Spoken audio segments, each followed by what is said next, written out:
2023년을 봤을 때는 의료 AI가 굉장히 좀 주가적으로 부각을 많이 받았는데, 그 이후로 지금 평균적으로 주가가 고점 대비 많게는 반의 반토막 정도까지 빠진 맞아요. 상황입니다. 그러면 왜 이렇게 주가가 많이 빠졌을까라고 고민을 해보면 결국에 이 수익화 생각보다 빨리 나타나지 않았다라고 보고 있습니다. 그래서 지금 의료 AI 업종을 볼 때는 어떤 업체들이 좀 수익화를 빨리 할 수 있는지가 가장 중요한 키포인트가 될 것 같고요. 그런 의미에서 제가 를 가장 좋게 보고 있는 이유는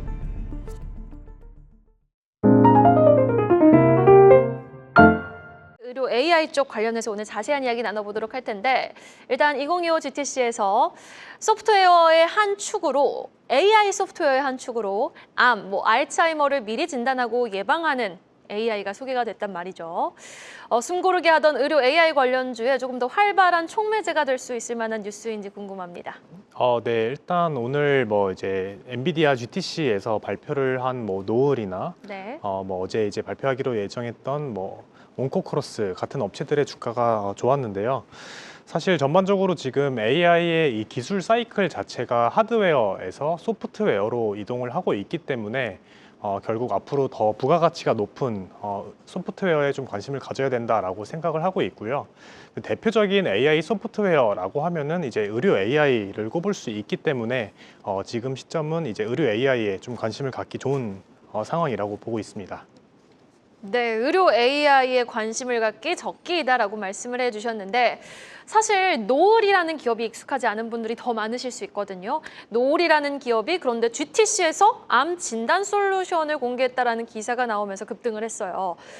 뷰노, JLK 그리고 루닛 같은 의료 AI도 여러 분야의 기업이 지금 상존하고 있는 상황인데, 어떻게 좀 구체적으로 우리가 의료 AI 쪽에서도 분류를 하고 투자자분들은 투자 전략을 좀 세우시는 게 현명할지 좀 각 기업별로 소개 및 투자 전략까지 제시해 주시면 감사할 것 같아요. 네, 우선 일단 의료 AI라고 하면은 크게는 제가 봤을 때 세 가지 정도로 구분을 해볼 수 있을 것 같습니다. 첫 번째는 이제 영상을 판독하는 부분, 그리고 두 번째는 이제 AI를 활용해서 신약을 개발하는 영역, 그리고 마지막으로는 이제 AI를 활용한 기타 헬스케어 사업, 이렇게 좀 나눠볼 수 있을 것 같은데요.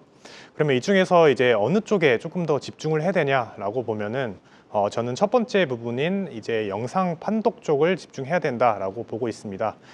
그 이유는 이 영상 판독 시장 자체가 다른 산업 대비 가장 좀 규모가 크고요. 그리고 두 번째로 단기적으로 이제 이 성장률 자체도 더 빠를 걸로 예상이 되기 때문입니다. 그래서 이 영상 판독 업체 안에서는 지금 딥노이드라고 하는 업체를 가장 좋게 보고 있습니다. 딥노이드요. 네, 알겠습니다. 투자 포인트나 조금 더 투자 전략을 제시해 주신다면요, 딥노이드. 네, 딥노이드 같은 경우는 2008년 설립, 그리고 2021년 코스닥 시장에 상장한 의료 AI 업체이고요. 작년을 기준으로 봤을 때 이제 부문별 매출 비중 같은 경우는 머신 비전이 한 85%, 그리고 의료 AI가 나머지를 차지하고 있습니다. 그래서 아직까지는 이제 엑스레이를 활용한 머신 비전 쪽 매출 비중이 큰 상황인데, 지금 시점에서 딥노이드에 관심을 가져야 되는 이유는 첫 번째는 이제 올해 다양한 병원 침투가 좀 본격화된다는 점, 그리고 두 번째로 이 생성형 AI 신제품 출시가 되면서 올해부터는 본격적으로 이 의료 AI 매출 비중이 좀 높아질 걸로 예상을 하고 있습니다. 네, 오늘 말씀 더 길게 해주셔도 됩니다. 네. 너무 짧게 안 해주셔도 되고요. 일단 딥노이드 관련해서 좀 투자 전략을 제시해 주신 상황인데, 사실 뷰노라는 종목도 있고 JLK라는 종목도 있는 상황 속에서 딥노이드를 가장 매력적으로 보시는 이유, JLK, 뷰노도 함께 긍정적으로 보시는 건지 아니면 딥노이드만 유독 좀 긍정적으로 보시는 건지 그 포인트도 좀 궁금하거든요. 네, 우선 아까 이제 말씀드린 대로 크게 의료 AI는 영상 진단, 그리고 신약 개발, AI 활용한 기타 헬스케어 사업으로 구분이 되는데, 네.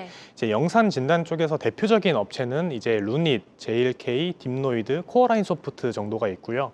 그리고 이제 AI를 활용한 신약 개발 쪽에서는 온코크로스, 파로사이 바이오, 신테카 바이오, 3빌리언 정도가 있고, 그리고 마지막으로 이제 AI를 활용한 기타 헬스케어 사업, 이제 그 영역이 뷰노나 시어스 테크놀로지 같은 업체가 속한다라고 봐주시면 될 것 같습니다. 그래서 영상 진단 쪽에서 조금 더 집중해서 보면 뭐 JLK나 코어라인 소프트 같은 업체들은 지금 뭐 FDA를 많이 따서 해외 진출에 조금 더 집중을 하는 모습을 보이고 있고요. 딥노이드 같은 경우는 이제 생성형 AI라는 신제품을 통해서 국내 원격 판독 시장에 진출을 한다라는 차이가 있는데, 제가 딥노이드를 가장 좋게 보고 있는 이유는 딥노이드 같은 경우는 이제 올해 당장 수익화가 좀 가장 빠를 걸로 예상이 되는 업체이기 때문입니다. 그래서 사실 저희가 뭐 2023년을 봤을 때는 의료 AI가 굉장히 좀 주가적으로 부각을 많이 받았는데, 그 이후로 23년도에요. 네, 네. 그 이후로 지금 뭐 평균적으로 주가가 고점 대비 뭐 많게는 반의 반토막 정도까지 빠진 맞아요. 상황입니다. 그러면 왜 이렇게 주가가 많이 빠졌을까라고 고민을 해보면 제가 봤을 땐 결국에 이 수익화 가능성이 뭐 수익화를 하는 모습이 생각보다 빨리 나타나지 않았다라고 보고 있습니다. 그래서 지금 의료 AI 업종을 볼 때는 어떤 업체들이 좀 수익화를 빨리 할 수 있는지가 가장 중요한 키포인트가 될 것 같고요. 이제 그런 의미에서 딥노이드를 좋게 보고 있고, 딥노이드를 조금 더 상세하게 좀 말씀을 네네네. 드리면 이제 기존에 제가 이제 딥노이드 같은 경우는 생성형 AI 신제품을 출시한다라고 말씀을 드렸는데, 이 기존 기술 같은 경우는 CNN이라는 기술로 가장 큰 차이점은 이 판독문까지 자동으로 작성해 줄 수 없다라는 한계점이 있었습니다.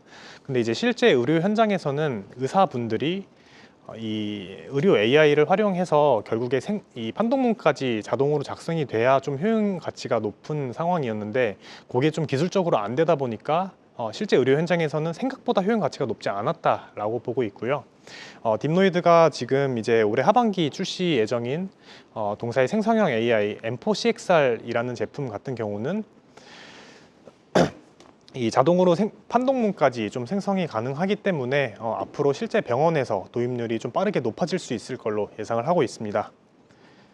그래서 지금 올해 같은 경우는 이 M4CXR이라는 제품의 주력 타겟 시장은 크게는 종합병원, 검진센터, 국내 외주 판독 시장, 그리고 이제 해외 원격 판독 시장으로 구분이 되고요. 단기적으로는 약 1조 원 규모의 국내 원격 판독 시장을 좀 침투하면서 앞으로 좀 매출액을 확보하는 모습을 보여줄 걸로 예상을 하고 있습니다. 그래서 뭐 크게 봤을 때 이제 딥노이드의 좀 가장 큰 차별화 포인트라고 하면은 딥노이드 같은 경우는 이제 자체적인 생성형 AI 모델, 그리고 AI 판독 솔루션, 그리고 이제 의료 영상을 저장할 수 있는 팍스라는 소프트웨어, 그리고 이제 휴아인 병원이라고 하는 이제 자체 판독 병원까지 좀 수직 계열화가 되어 있기 때문에 앞으로 이러한 수익화 모습이 조금 더 빠르게 나타날 수 있을 걸로 보고 있습니다. 자, 그럼 뒤에 보이시는 이 화면이 생성형 AI 기술을 활용한 기술을 기반한 이 영상 솔루션이라고 봐도 되는 건가요? 네, 맞습니다. 뒤에 보시는 게 이제 좌측에서는 영상에서 어느 부위가 좀 문제가 있다라고 이제 보여주는 영역이고요. 네. 그리고 우측에서는 이제 자동으로 판독문까지 기본적으로 써지는 구조인데, 중요한 거는 딥노이드 같은 경우는 이 AI 챗봇 기능까지 넣어놨기 때문에 의사분들이 이제 저 채팅창에 각종 질문들을 하면은 오. 챗봇이 이제 의학적인 이런 지식들까지 같이 함께 보여줄 수 있다라는 차이점이 있습니다. 네, 딥노이드의 투자 포인트도 잘 들어봤고 의료 AI 관련 시장이 얼마나 매력적인 시장인지도 잘 알겠습니다. 그런데 지금 제가 갑자기 좀 질문을 드려봐도 될까요? 네. 사실 주식 시장은 이 센티가 좀 개선이 돼야 되잖아요. 2023년까지 잘만 나갔던 의료 AI 시장이 이렇게 호재성 뉴스가 나오는데도 젠슨왕의 입에서도 의료 AI 쪽에 대한 매력도가 언급이 되는데도 불구하고 왜 국내 의료 AI 쪽은 투심이 많이 위축된 거고 올라올 때도 찔끔 올라오고 왜 연속성을 못 가져가는 걸까요? 네, 우선 일단 뭐 연초 기준으로 봤을 때는 사실 딥노이드를 포함해서 주요 의료 AI 업체들의 주가는 YTD 뭐 30%에서 뭐 100%까지 사실 올라온 상황인데, 아무래도 사실 지금 최근에 뭐 관세나 이런 이슈 때문에 전반적인 주식시장 자체가 조금 불확실성이 커진 상태라서 좀 순환매가 좀 빨리 도는 영향이 큰 것 같습니다. 그런데 앞으로 이제 의료 AI 업종 전반적으로 봤을 때는 각종 기업들의 이제 FDA 확보 그리고 이제 해외 진출이 조금 더 가시화될 것 같고요. 그리고 딥노이드 같은 경우는 앞서 말씀드린 생성형 AI라는 신제품이 좀 출시되면서 전반적인 분위기가 조금 더 개선이 될 걸로 예상을 하고 있습니다. 네, 알겠습니다. 딥노이드 많이 긍정적으로 말씀을 해주셨는데 온코크로스 전날 아주 급등이 굉장했잖아요. 온코크로스는 어떻게 보시는지도 개인적인 뷰를 들어봐도 될까요? 네, 사실 온코크로스도 제가 이제 커버하고 있는 아, 기업인데요. 네. 네네. 온코크로스 같은 경우는 이제 AI를 가지고 신약 개발을 하고 있는 업체인데 사실 온코크로스의 가장 이제 제가 좋게 보는 포인트는 마찬가지로 수익화를 조금 더 빨리 할 수 있다라는 포인트입니다. 그 이유는 대부분의 신약 개발 업체들은 이 초기 후보 물질 단계에 집중을 하는 경향이 있는데요. 그렇기 때문에 잘 된다라고 하면은 앞으로 이제 큰 수익을 올릴 수 있지만 단점은 너무 초기 단계에 집중을 하다 보니까 이 비용이나 시간이 좀 많이 들 수 있다라는 포인트가 있습니다. 다만 온코크로스 같은 경우는 이미 임상이 끝난, 이 전임상이 끝나서 이제 독성 검증이 완료된 의약품을 대상으로 이제 적응증을 어떻게 확장할 수 있는지 이 부분에 초점을 맞추다 보니까 아무래도 수익화가 조금 더 빠를 수 있겠다라고 판단을 하고 있습니다. 네, 수익화가 결국에는 정답이 될 것 같습니다. 키가 될 것 같은데 그렇다면 딥노이드 올해 실적 괜찮습니까? 어떻게 보세요? 네, 올해 같은 경우는 딥노이드가 이제 매출액은 전년 대비 약 100% 정도 성장한 200억 수준으로 예상을 하고 있고요. 이제 영업이익 같은 경우는 이제 적자 축소 거의 BEP 수준 달성할 수 있을 걸로 예상을 하고 있습니다. 네, 알겠습니다. 올해 또 확실한 매출 성장을 꿈꾸며 딥노이드의 주가 상승도 한번 응원해 보도록 하겠습니다. 지금까지 SK증권 스몰캡 허선재 연구원과 함께했습니다. 말씀 고맙습니다. 계속해서 다양한 경제 이슈를 알고 싶다면 구독과 좋아요, 알림 설정 부탁드립니다. AI 캐스터 권미정이었습니다.